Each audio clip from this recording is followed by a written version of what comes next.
하나님 감사합니다. 10월의 마지막 주일 됐습니다. 빠른 세월 속에 또 궂은 날씨 중에 저희를 이 자리로 불러주시고 살아계신 하나님 말씀 앞에 서게 하신 것을 감사합니다. 세상에 수많은 정보가 난무하는 가운데 진리를 분별할 수 있는 믿음 허락하시고 볼 수 있는 눈을 허락하시고 들을 수 있는 귀를 허락하셔서 진리가 잘 걸러져서 저희의 영혼에 담겨지고 영혼이 살찌워지고 하나님께 부르신 자녀답게 살아가는 저희들로 변화시켜 주시기 원합니다. 약속하신 성령을 오늘도 저희 곁에 두시고 이해하게 하시고 결심하게 도와주시옵소서. 동일한 은혜를 어린 영혼들에게 베풀어 주셔서 어려서부터 복음을 듣고 진리가 무엇인지 비진리가 무엇인지를 분별할 수 있는 영혼들에게 도와주시옵소서. 예수님 이름으로 기도합니다. 아멘.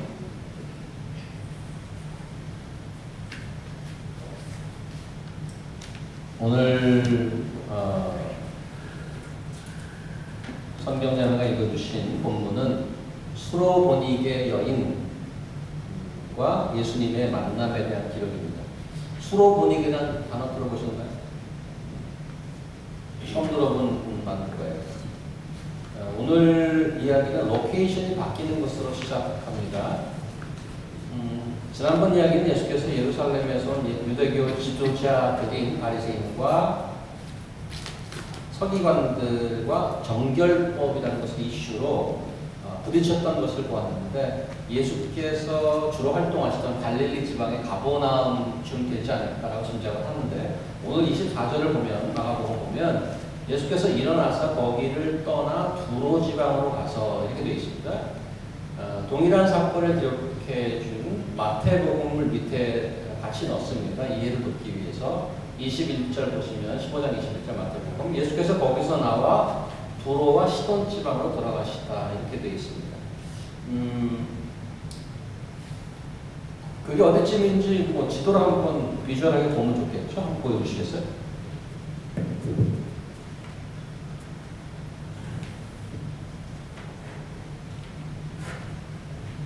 두 번째 걸 먼저 보여주시겠어요? 여기 보시면 여기 갈릴리가 있고요. 지금 밑으로 가면 여기 사해가 있고 요단강이 있고요. 갈릴리인데 예수께서 주로 여기서 활동을 하셨습니다. 나사렛이 한 2주 됐는데 여기서 얼마 안 됐는데 여기 주로 가버나움이라는 데서 회당이 있었고요. 거기서 활동을 하셨는데 두로와 시돈, 타이어 앤 사이돈이라고 되어 있는데 이쪽으로 이동했다가 이제 다음번 스토리에서는 다시 데카폴리스 여기는 10개 도시라는 뜻의 데카폴리스라는 이방으로 이동합니다. 갈릴리 지방은 유대인들이 오리지널 유대인들이 많이 살았던 곳이고 여기는 이방인 지역입니다. 다음 첫 번째 거 보시면 이 지역 아까 도로와 시돈이 있던 이 지역을 사이로피니시아라고 부릅니다. 오늘 한글 성경에 수로보니게라고 한 게 그렇게 이제 음역한 거죠. 사이로피니시아 그 지역인 것을 참고로 보시고 오늘 26절 보시면 그 동네 출신의 여인을 만나는 거죠. 이 여자는 27절 그 여자는 헬라인이요 수로보니게 족속이다. 자기 딸에게서 귀신 쫓아내 주시기를 간구하거늘 이렇습니다. 그릭 헬라 문화권이니까 유대인의 시각으로 보면 지역적으로도 그렇고 에스니시티 족속으로도 그렇고 이방 지역입니다. 예수께서 이곳에 왜 가셨을까? 이곳에 그쪽으로 가셨다고 그러는데 왜 가셨을까? 이 여인을 만나러 가셨을까? 결과적으로 이 여인을 만나긴 했는데 오늘 본문상에 거기 왜 갔는지가 정확하지는 않습니다. 분명한 것은 이 여인을 만나러 가는 것이 원래 목적은 아니었다는 점이죠. 24절에 다시 한번 보시면 예수께서 일어나 거기를 떠나 도로 지방으로 가서 한 집에 들어가 아무도 모르게 하시려 하나 숨길 수 없더라. 어떤 한 집에 들어가서 칩거 혹은 은둔이라고 보이는데 그렇게 하는 게 메인 목적 같습니다.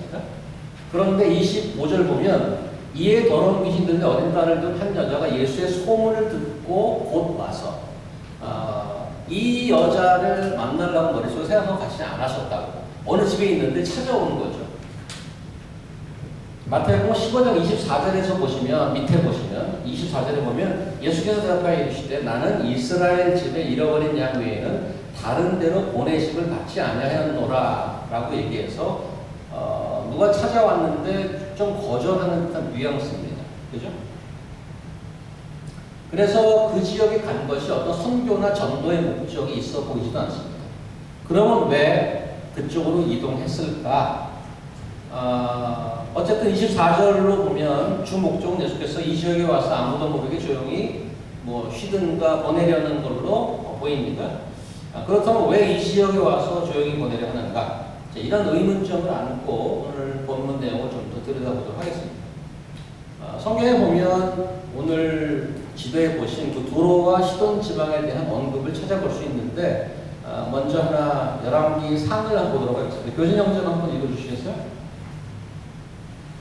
우리의 아들 아합이 그 이전에 묻은 사람보다 여호와의 보시기에 악을 행하여 느바의 아들 여로보암의 죄를 따라 행하는 것을 오히려 가볍게 여기며 시돈 사람의 왕의 바알의 딸 이세벨을 아내로 삼고 가서 바알을 섬겨 예배하고 사마리아에 건축한 바알의 신전안에 바알을 위하여 제단을 쌓으며 또 아세라 상을 만들었으니 그는 그 이전에 이스라엘 그의 모든 것보다 심히 이스라엘 하나님 여호와를 도와주며 이스라엘 역사 중에 가장 악한 왕으로 기록된 왕이 아합 왕이라는 사람입니다. 근데 그 아합 왕의 그렇게 사악한 것에 크게 기여했던 것이 와이프입니다. 왕비인데 여기 보면은 누구랑 결혼했냐면 그죠? 시돈 사람의 왕 에사갈의 딸 이세벨이라고 돼 있어요. 시돈 사람. 시돈이 오늘 나온 지역이죠. 이스라엘인데 사실 이방 지역의 다른 왕과 왕가끼리 결혼한 거죠. 우리나라는 재벌끼리 결혼하듯이 그건 아마 주변에 어떤 용화 정책이나 외교적 그런 목적이 있어 보이기도 하죠. 어쨌건 그쪽에 있는 어떤 왕의 딸과 결혼했는데 그 딸이 이세벨인데 이세벨로 인해서 아합 왕의 악명이 더 높아진 내용이 많습니다. 시간상 다 읽어보지 못하겠습니다.는 한 가지 예를 들으면 나봇의 포도원 얘기를 들어보셨나요? 나봇의 포도원. 궁정 근처인지 어딘지 모르겠지만 나봇이라는 사람이 포도원을 소유하고 있었어요. 그런데 아합 왕이 약간 찌질이 기질이 있어요. 거기서 그 포도원이 좋아 보여서 그 포도를 팔라고 했어요. 나봇이라는 사람한테. 그 일반 시민이죠. 근데 나봇이라는 사람이 그걸 안 팔았어. 왕의 명령에 무슨 뻗치거나 무슨 땅값을 올리거나 하는 그런 의도가 아니고 율법상 그 유대인들은 자기 땅을 소유하고 유지하게 돼 있습니다. 그래서 율법을 따라서 그것을 팔지 않고 소유했는데 그거를 갖지 못했다고 왕이 찌질하게 방에 혼자 들어가서 밥도 안 먹고 막 토라져 있는 모습을 보고 그 와이프인 이세벨이 아니 지금 왕이 돼갖고 뭐 이렇게 찌질하게 이러고 있어요. 내가 해결해 드릴게 하고 나봇에게 죄를 뒤집어 씌워서 그 사람을 죽입니다. 그러고서 억지로 빼앗는 그런 사건이 있었어요. 그래서 어쨌든 오늘 본문에 등장하는 그 지역에서 이러한 역사적으로 악명 높은 사람이 나왔다는 것을 일단 하나 알려드리고 그 다음에 성경 외의 이스라엘 역사를 보면 성경은 BC 한 400년까지 등장하고요. 예수님이 오는 제로, AD 제로까지 비어있어요. 그런데 이스라엘 다른 역사 중에 마케비안 디너스티라고 있습니다. 기억하십니까? 혹시 들어보셨나요? 이스라엘 그 지역이 다른 열강들에 의해서 지배를 많이 받던 지역이에요. 아시리아부터 시작해서 아시리아 하면 뭐죠? 그 지역을 고대 중동 지방의 열강들을 한번 나열해 보면 아시리아부터 시작하면 아시리아 다음에 어느 엠파이어가 들어왔나요? 아시리아 다음에 막 대보세요. 여러분이 아는 거 바빌로니아예요. 바빌로니아 다음에 뭐죠? 그 다니엘 우리 섬겼던 왕들입니다. 무슨 뭐예요? 이설명제. 페르시아죠. 페르시아. 페르시아 다음에 그다음에 이제 알렉산더가 등장을 하는 거죠. 알렉산더가 그릭 왕조를 세웠는데 알렉산더는 33세까지밖에 못 살았어요. 빨리 죽었더라고요.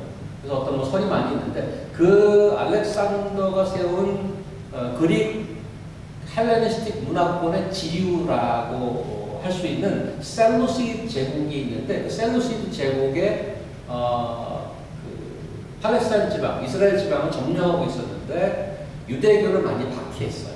그리고 성전에 가서 유대인들이 정말 싫어하는 거기서 막 돼지도 잡고 막 이런 거를 유대인의 그 마음에 가장 예민한 것을 막 건드리고 막 그랬어요. 그래서 반란을 일으켰는데 반란을 일으킨 사람 이름이 마카비라는 사람이에요.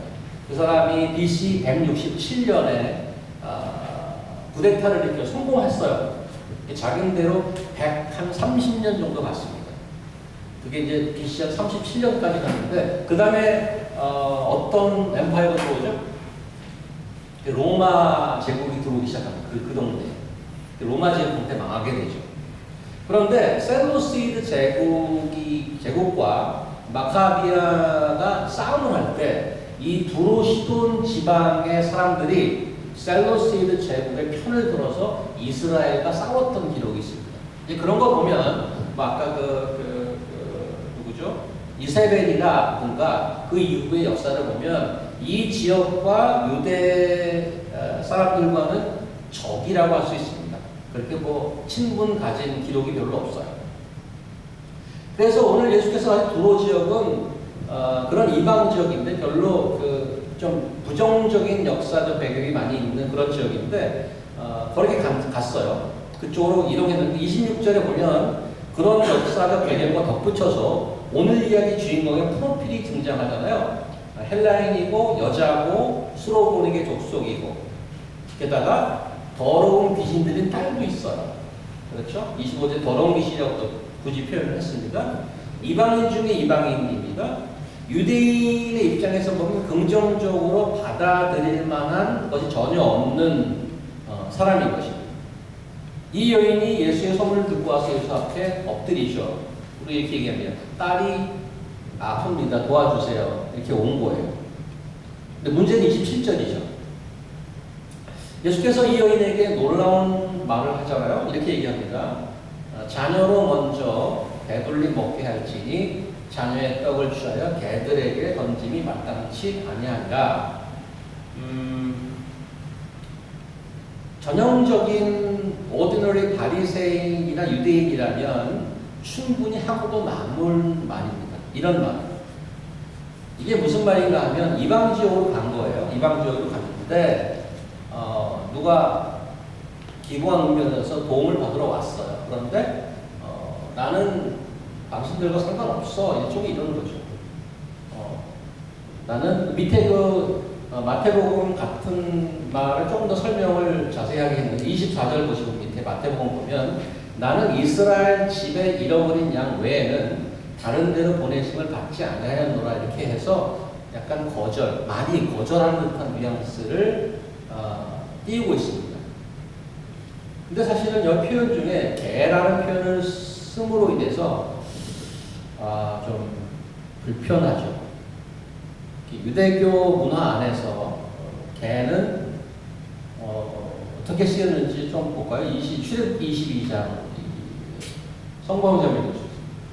내일에게 거룩한 사람들의 제인들에서 짐승에게 지킨 동물의 동물을 하지 말고 그것을 그에게 드리지라. 거룩한 백성으로 사는데 이 더러운 것들은 다 비켜. 그리고서 개한테 더러운 건 줘.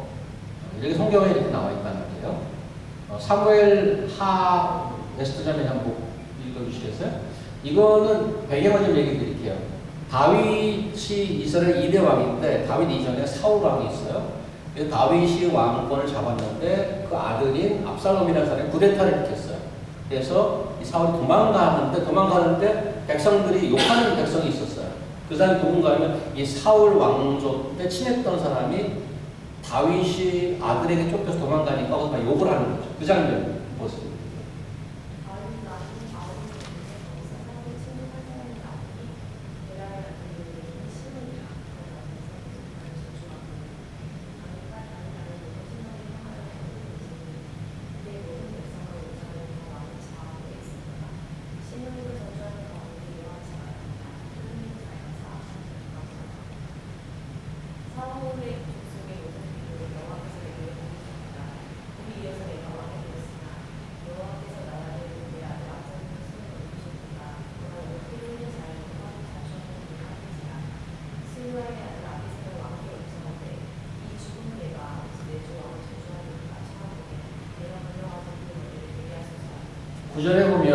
그 욕하는 사람을 보고 옆에 있는 장군이 화를 참지 못하죠. 이 수료의 아들 아비새는 그 삼형제를 뒀잖아요. 요압이 제일 큰 형입니다. 무관들입니다.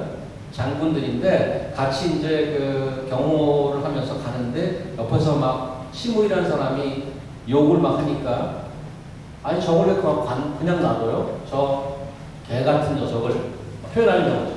이 죽은 개가 어찌 내 주왕을 저주하니까.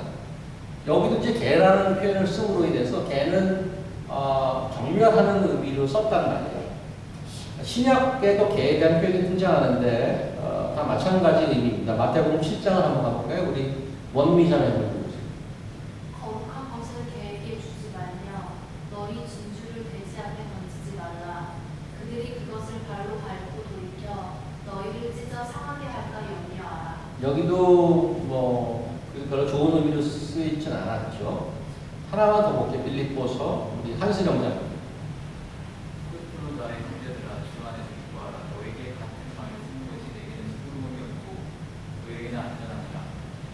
개들을 삼가고 해악하는 자들을 삼가고 몸을 상해하는 일을 삼가라. 그렇게 멋져 보이는 사도 바울도 그 교회에서 문제 일으키는 자를 개라고 표현했어요. 이 유대 문화권에서 개라는 말은 굉장히 경멸적인 의미를 썼단 말이에요. 일반적으로 유대 사상을 가진 보통 유대인들이 특별히 이방인들에 대한 생각도 거의 동일합니다. 비유대인들을 다 개로 보죠. 우리 같은 사람도 개로 보는 건데 유대인들이 우리 같이 젠타일들을 다 개로 보는. 하지만 예수님은 달라야 되는 거 아닌가요?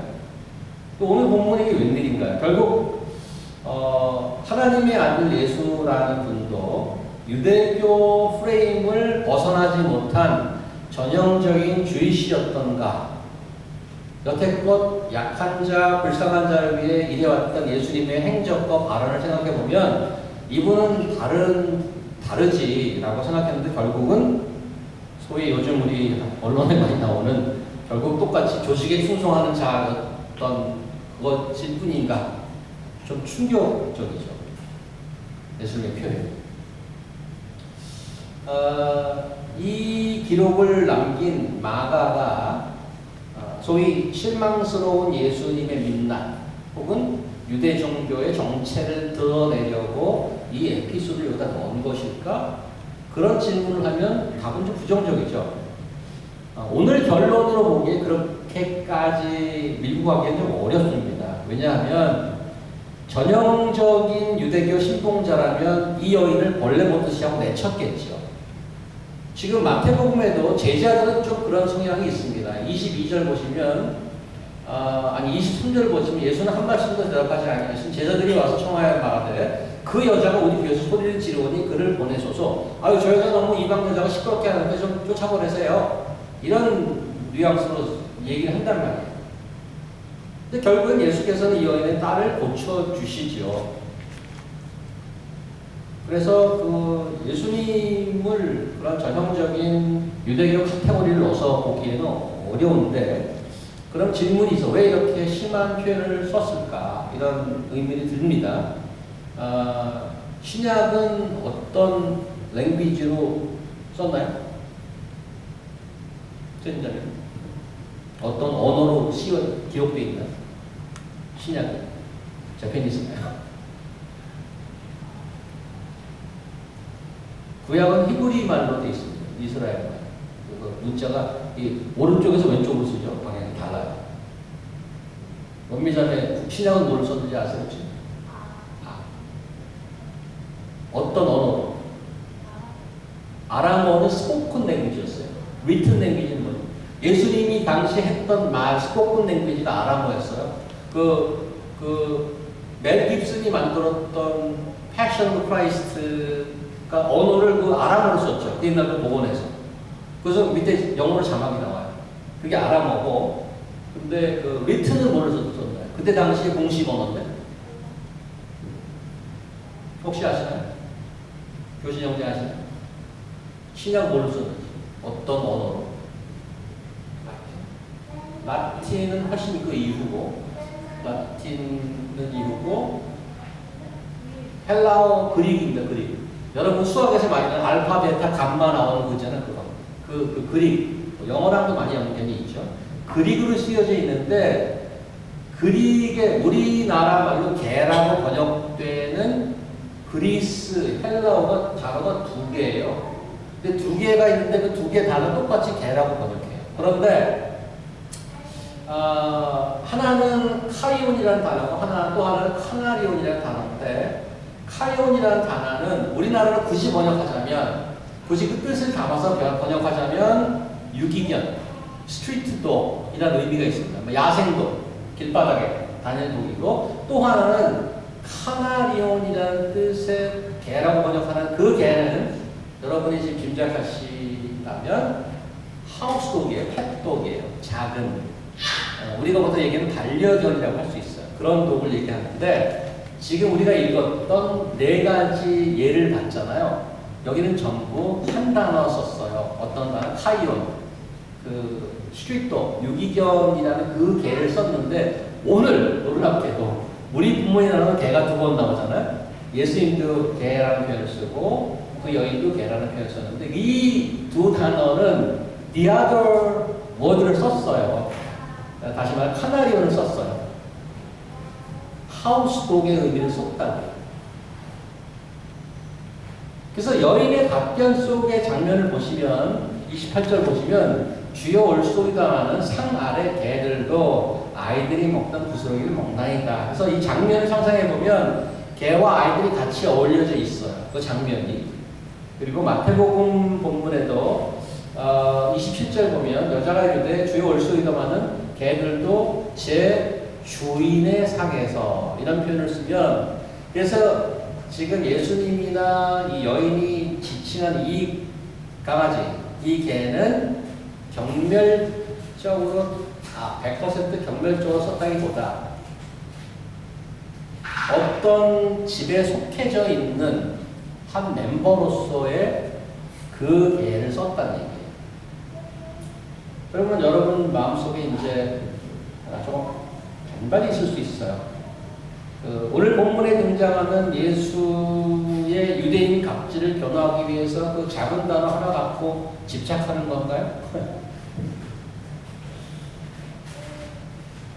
아까 오늘 예수께서 왜 두로 시돈쯤으로 이동했는가가 분명치 않다고 그랬는데 그동안의 유대교 문화권 내에서 예수께서 쭉 활동을 하셨어요.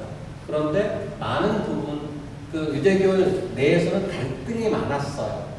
여러분께 좀 리마인드 시킨다면 유대 당시 다스리고 있던 헤롯 왕이 세례 요한을 죽였단 말이에요.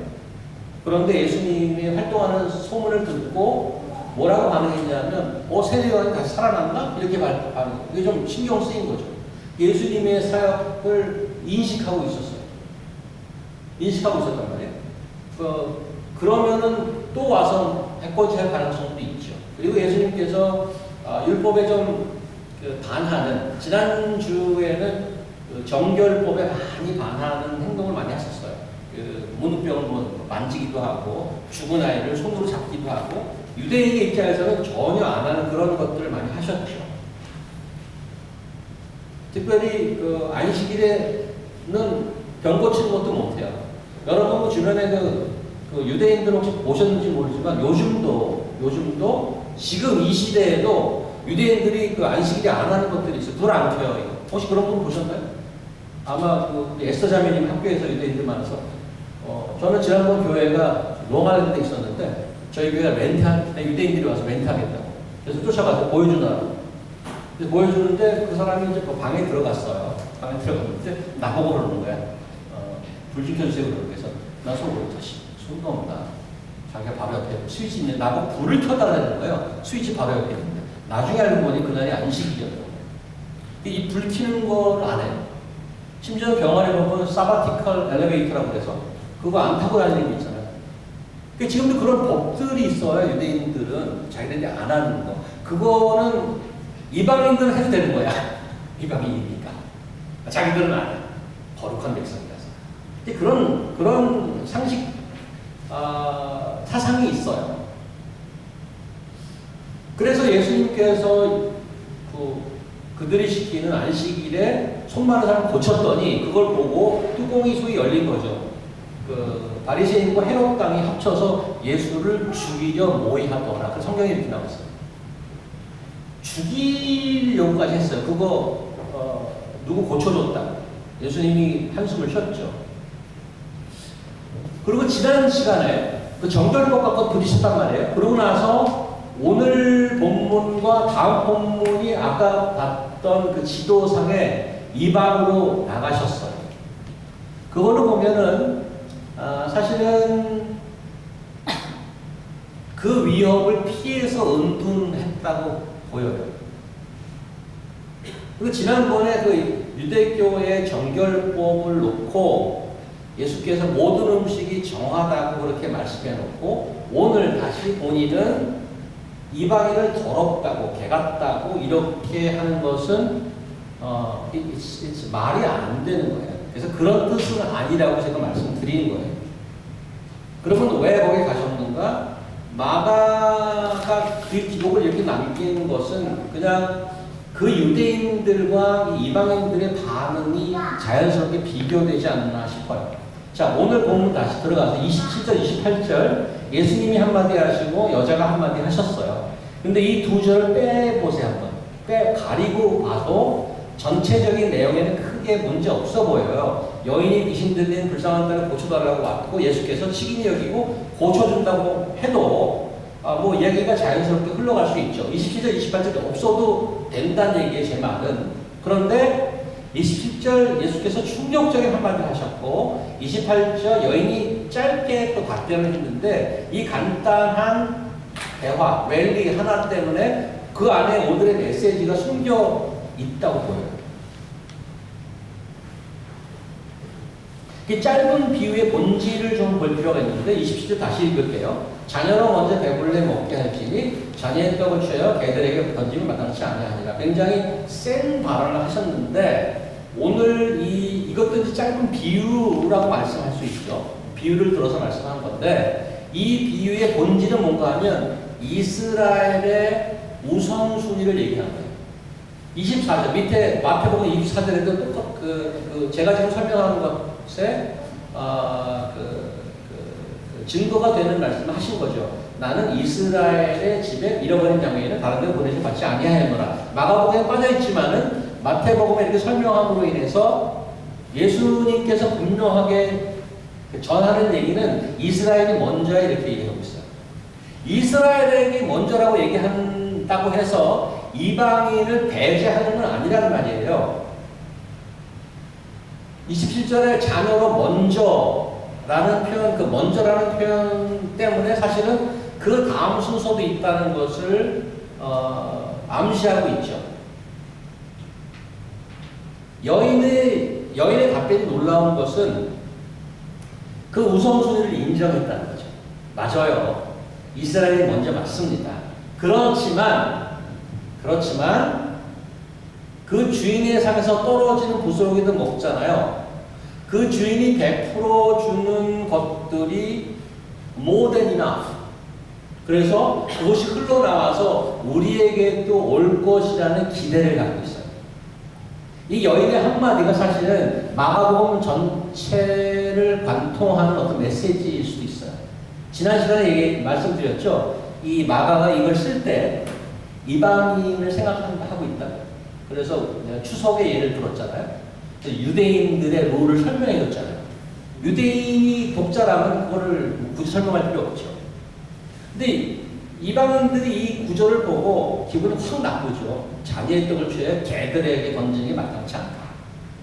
근데 그 안에 숨겨져 있는 것은 이 여인이 대답하는 것으로 말미암아서 하나님의 사랑이 넘치도록 크다는 것을 암시하고 있단 말이에요. 예수께서 나는 여기만 해. 너희들은 없어라고 얘기하는 게 아니란 말이에요. 이미 예수님께서 오실 때는 이방을 다 생각하고 오셨어. 이사야서 49장 가볼까요? 인서병들.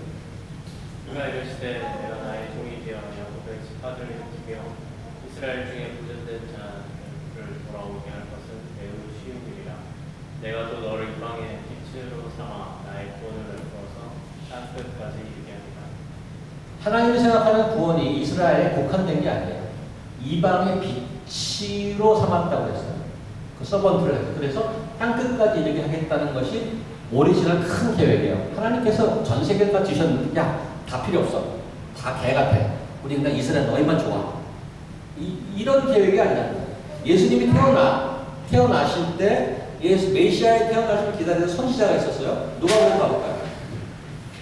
선지자님. 시므온이 아기를 안고 하나님을 찬송하여 이르되 주제여 이전에 말씀하신 대로 종을 평안히 놓아주시는도다. 내 눈이 주의 구원을 보았사오니 이는 만민 앞에 예비하신 것이요 이방을 비추는 빛이요 주의 백성 이스라엘의 영광이니이다. 시몬이라는 그 당시 선지자가 메시아를 기다리고 있는데 예수님이 태어났어요. 그래서 성전으로 부모가 예수님을 할례를 받도록 왔는데 놀래서 드디어 메시아가 태어났구나. 기다리던 자기의 어떤 부담이 다 놓고 이제는 저는 하나님께 가도 되겠습니다 하고 이렇게 표현하는, 심지어는 이방을 먼저 언급하잖아요. 이분이 누구냐? 이방을 비추는 빛이요 그 다음에 이스라엘도 언급해요. 이스라엘 영광입니다. 예수님이 오심은 이방을 배제하는 게 아니라는 거예요. 근데 이제 여기서 제가 개인적으로 읽으면서 내가 이런 소리를 들으면 어떨까? 저도 이제 좀 전력이 있기 때문에 왁하는 성격 때문에 전력이 있어서 이 얘기를 들으면 자신이 없더라고. 이 여인같이 대답할 자신이, 나는 이렇게 대답할 수 있을까? 근데 좀 자신이 없었어요. 누가 나를 개라고 얘기했다면 나는 정말 도움을 받으러 왔는데 내가 이 개라는 소리까지 들어가면서 이렇게 해야 돼? 안 하고 말지. 이런 하고 이제 나도 다시 욕을 했을 것 같아요. 근데 그 부분이 제일 힘들어요. 어떻게 이걸 받아들여야 하는지. 소위 자존심 싸움이죠. 하나님이 뭘 나한테 베풀었는데 야 무릎 꿇어. 아니 무슨 무릎을 꿇어. 내가 이렇게 굴욕을 받으면서 뭘 이렇게 받아내야 되나? 이런 생각이 들어요. 자존심을 내가 생각해봐서 자존심이 도대체 뭔가? 자존심이 뭔가? 자존심은 내가 가진 true, fact를 얘기하는데 그게 소위 말하면 뼈아픈 진실을 누가 얘기하면 자존심이 상해. 오히려 거짓말을 하면 나한테 대해 거짓을 얘기하면 웃어넘길 수 있어요. 예를 들어서 야 공부도 못하는 게 이러면 그러면 내가 픽 웃으면서 아유 맞아요. 제가 공부를 못해서 그냥 박사학위 정도밖에 못했습니다. 이렇게 얘기할 수 있어요. 공부를 못해서. 아니, 돈도 없는 게 까불어. 제가 돈이 없어서 맨하탄에 빌딩 하나밖에 없네요. 죄송해요. 돈이 없어서. 이렇게. 그런데 뼈 때리는 진실을 얘기할 때 공부도 못하는 게, 돈도 없는데, 백도 없는데, 성격도 더러운 게 이렇게 얘기하면 화가 나요. 그런데 곰곰이 생각해보면 맞아. 공부도 잘 못했고, 백도 없고, 성격도 더러워. 근데 이상하게 그 팩트를 얘기하는데 받아들이기가 힘들어. 받아들이기. 근데 그 부분을 어떻게 넘길 수 있을까? 예수님이 이 여인에게 굉장히 도전을 준 거죠, 사실은. 근데 그 라인을 넘어가면 완전히 다른 세계가 펼쳐지는 거예요. 소위 신. 이 온 우주를 다 지으신 신이 나한테 줄 복을 들고 그 라인을 넘어오라고 도전하고 있어요. 또 오늘 이 여인에게 우리가 배울 것은 뭔가 하면 아까 얘기했지만 팩트를 억셉트 했어요. 맞아요. 제가 이스라엘은 아니죠. 그동안 아주 놀라운 것은 예수께서 하신 그 비유의 언어를 그대로 받았어요. 그 언어를 그대로 받았다. 그러니까 자녀와 개로 얘기했더니 이 여자도 자녀와 계로. 아니, 어디다 대고 계라고 그래? 내가 누구 이렇게 하지 않고 자녀와 계로 그냥 받았어. 예수님께서 마가복음에서 특별히 티칭을 할 때, 하나님 나라의 티칭을 할 때 그 특별한 메소돌로지가 있었어요. 어떻게 가르쳤어요? 하나님 나라를 가르칠 때. 네? 비유로 가르쳤어요. 근데 비유로 가르치면서 특별히 강조했던 게 있는데 기억하시나요? 비유가 아니라 가르치지 않으셨더라. 그러면서 비유를 얘기하면서 계속 반복해서 한 얘기가 있어요. 그 독자들로 듣는 자들에게 원하는 게 있어요. 뭐죠? 그때 뭐라고 그랬어요? 기억하시나요? 혹시? 귀 있는 자는 들으죠. 놀랍게도 이 여인이 예수님의 비유를 제대로 들은 유일한 사람이었어요. 제자들도 깨닫지 못해서 이번에 애당하셨죠. 유대인들은 비유를 얘기하면 어디다 대고 이런 소리를 해. 그리고 예수님이 죽이려고 했어요. 이 여인이 유일하게 그 비유를 비유로 이해했어요. 정확하게 이해했어요. 우리에게 제일 현대 기독교에서 제일 힘든 것은 야 네가 죄인이야. 네가 죽일 죄인이야. 한 내가 뭘 잘못했어? 뭐 이런 데가 다 있어? 그걸 넘어서야 하나님 나라 세계에 들어오는 거야. 근데 그게 너무 뼈 때리는 사실이야. 너무 맞아.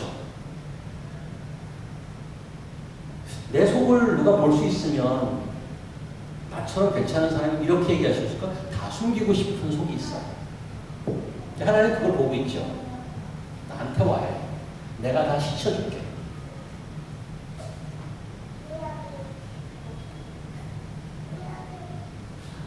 예수님께서 이방 지역에 왜 오셨나요? 지금은 정황적으로 보면 너무 프레셔가 심해서 은둔하고 쉬자고 온 것 같은데 사실은 더 큰 뜻이 있겠죠. 예수님 이쪽에 왔기 때문에 사람들이 몰려고 반응해요. 그동안에 유대 지역에서 예수님이 사역하고 반응했던 것과 자연스럽게 비교가 되는 게 아이러니예요. 그게 파라독스죠. 그리스잖아요.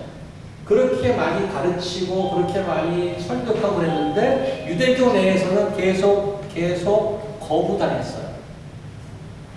오늘 온 두로와 시돈 지방 다음 시간에 보는 것도 뭔가 하면 그 유대 지방에서 예수님이 했던 것과 지금 이방에서 예수님이 했던 것의 극명한 차이점이 뭔가 하면 이 이방 지역에서는 예수님의 티칭이 없어요.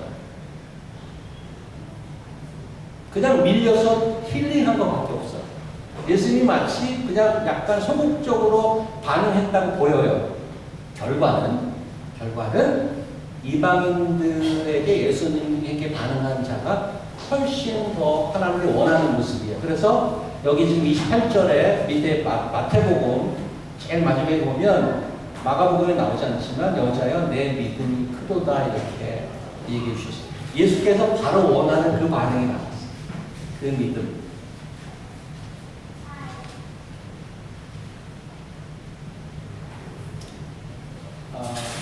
이방 지역에서의 사건을 기록한 이유는 저는 하나님의 넘쳐나는 풍성한 은혜, 이방 지역에도 우리와 같은 사람에게도 이러한 풍성한 은혜로 세상을 구원하시는 하나님의 계획에 대한 어떠한 그 프리뷰, 사도행전이 그게 아주 풀 버전이라면 이 모험서에서 잠깐 나온 에피소드는 예고편 같은 느낌이에요.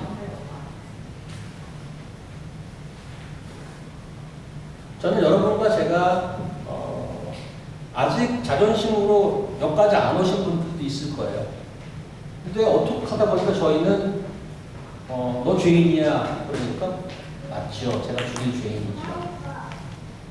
예수님의 피로만 깨끗해질 수 있는 사람 맞습니다. 저는 혼자 내버려두면 사실은 형편없는 삶을 살다가 죽을 사람입니다.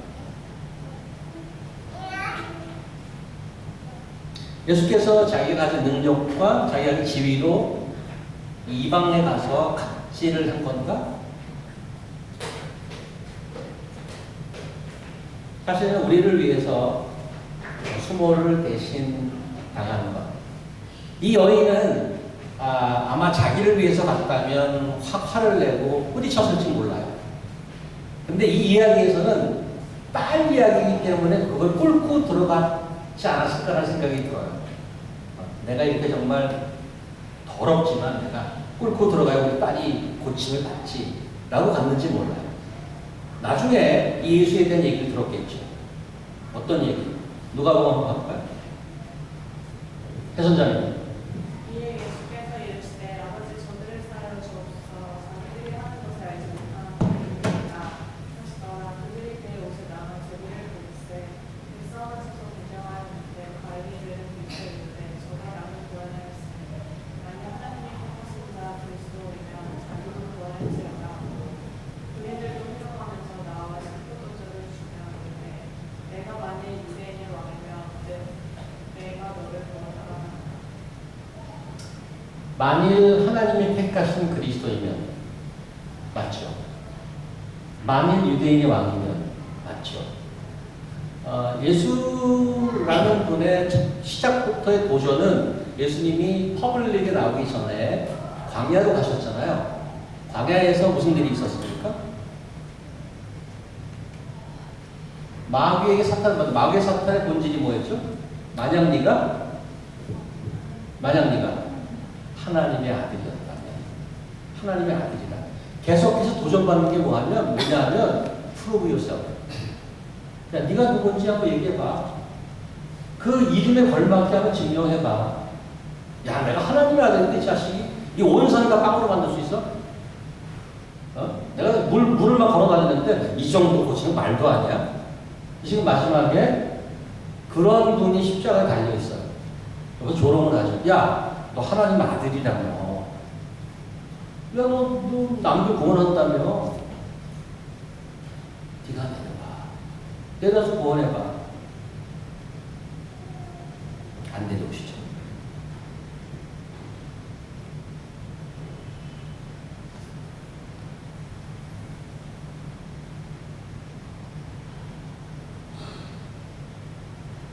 딸 때문에 굴욕을 참았다고 그 여인이 생각했다면 몇 년 후에 예수님의 소식을 들었다면 자기 때문에 예수께서 굴욕을 받았다는 것을 깨닫지 않았을까? 그분이 여러분과 저 때문에 대신 굴욕을 받았죠. 고린도후서 마지막 경민전. 이스라엘 사람은 우리를 강권하였습니다. 이런 사람한테 한 사람이 네 사람을 대신하여 죽었은즉 네 사람이 죽는지라. 누가 목자를 대신하여 죽으시면 사랑하는 자들과 하여금 다시 그들 자신을 위하여 살지 않고 오직 그들을 대신하여 죽었다가 다시 살아나시는 분을 위하여 살게 하려 합니다. 두 번째 페이지.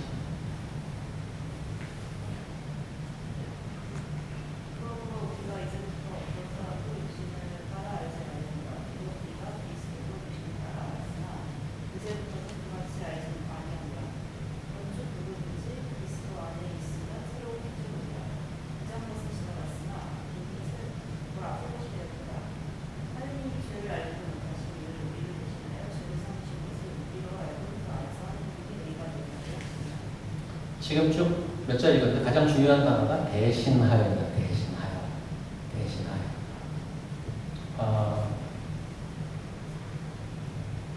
우리가 받은 점수대로 만약에 우리를 만든 자가 평가한다면 점수대로 못하면 때리고 잘하면 상 주고 저는 뭐 여러분 모르겠어요. 저는 살아있는 게 다행입니다. 저는 살아있는 게 다행입니다. 그 점수대로 간다. 살아있다는 것 하나, 육신적으로만 말고 영적으로 살아있다는 것 하나는 이 한 가지 이유 때문에 누가 대신하여 대신대를 받았어요. 저는 여러분이 갖고 있는 그 bottom line이 있을 거예요. 난 여기는 못 건너가. 그걸 건너가시고 합니다. 하나님께서 마련해 주시는 하나님의 세계로 들어가실 수 있길 바랍니다. 여러분의 받을 굴욕을 예수께서 대신 다 받으셨습니다. 기도하겠습니다. 하나님 감사합니다. 오늘 수로보닉의 여인을 통하여서 하나님의 깊은 죄를 향한 축복을 생각해 보았습니다. 끊임없이 저희를 위해 도전하시는 하나님과 씨름하면서 설득하고 설득당하고 질문하고 또 반발하고 저희를 그래도 포기하지 않으시는 하나님,